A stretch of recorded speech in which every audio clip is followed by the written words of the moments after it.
అట్లాగే ఇప్పుడు వివేకానంద జయంతి సందర్భంగా అందరికీ విశ్వధర్మ శుభాకాంక్షలు.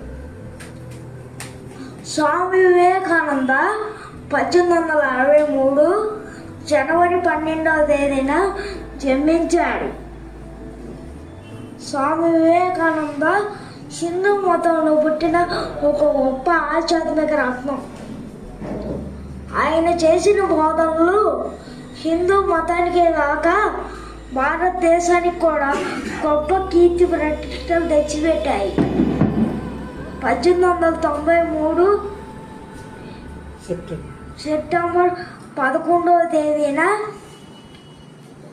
అమెరికాలోని షికాగో పట్టణంలో జరిగిన సర్వమత మహాసభలో స్వామి వివేకానంద పాల్గొని అద్భుతంగా ప్రసంగించాడు.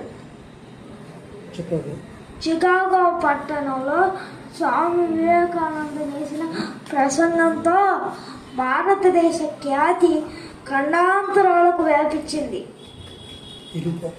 ఇనుప కండరాలు, ఉక్కు నరాలు, వజ్ర సంకల్పం ఉన్న యువత మన దేశానికి కావాలి అంటూ స్వామి వివేకానంద యువతను ఉద్దేశపరిచేవాడు.